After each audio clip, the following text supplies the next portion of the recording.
Hi everybody, I'm Lewis. I'm Aaron. I'm Shane. Lewis. Aaron. Shane. Lewis. Aaron. Shane. And this is episode 4 of the DDKONG video series. Today's episode is going to cover a lot of the repair work and more aesthetic stuff that has been done to the truck for this season. Fixing broken stuff, panel wrapping, new speakers, new center console, and a whole mess of stuff I probably forgot. Check it out. The later shows last season, we noticed that the truck was down on the meter, so we got to poking around to try to find wear and found out that we had in fact cracked the faceplate effectively off of the enclosure. So that was what the first was some fiberglass repair work to go ahead and repair that in a sturdy fashion so we don't have to worry about that popping again, and then just a little bit of body work to hide it.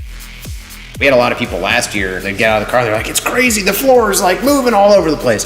Come to find out, we had like a 16-inch gash all the way down the side of the floor, so we just ended up with these two panels flopping back and forth on each other. Mason was instrumental in this part. We went in with 3/8 steel plate to try to help keep that passenger floor intact.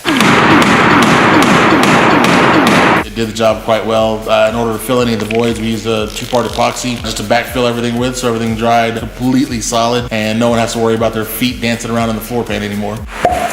Taking the door off wasn't too bad because we didn't really have to worry about anything. It was all broken anyways. There were panel cracks, there was sheet metal splits, all sorts of stuff that was just boogered out, boogered out. Luckily, it's just a couple of pins that hold that door in. Otherwise, there's really not a whole lot to it.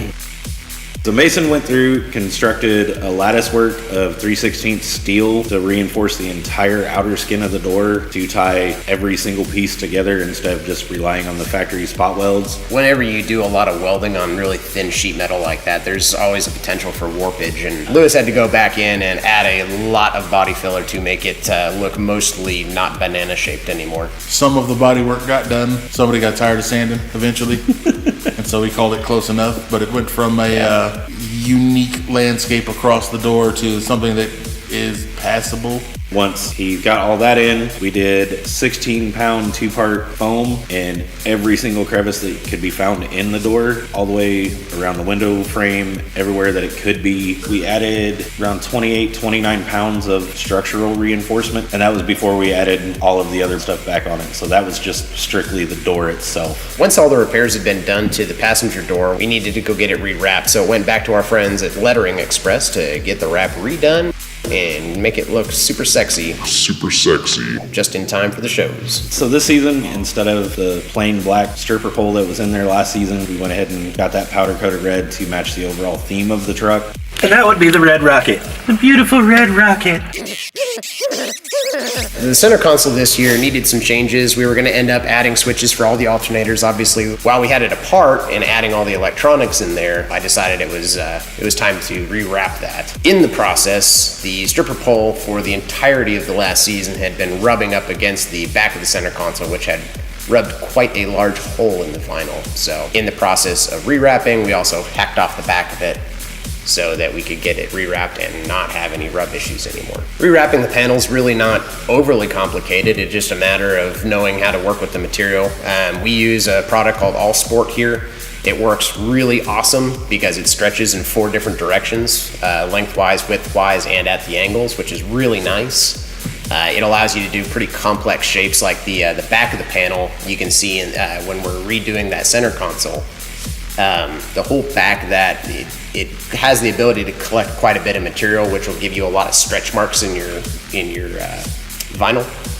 So with the All Sport, because we can stretch from any angle, we can actually pull all those tight and not have that problem anymore.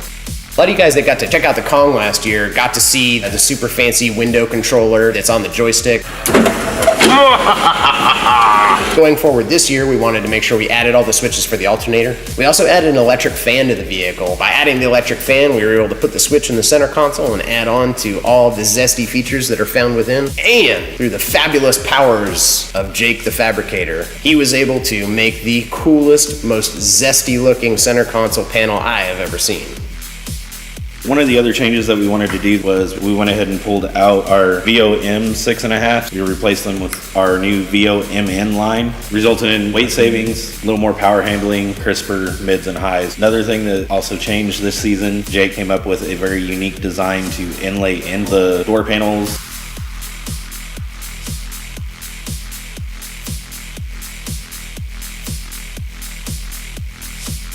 Thanks for tuning in again, folks. Next week we will cover the amps and signal processing used in the Kong. DSP it is. For all you Floridians out there, be sure to check us out at the Daytona Truck Show, June 7th, 8th, and 9th, down at the Daytona Speedway.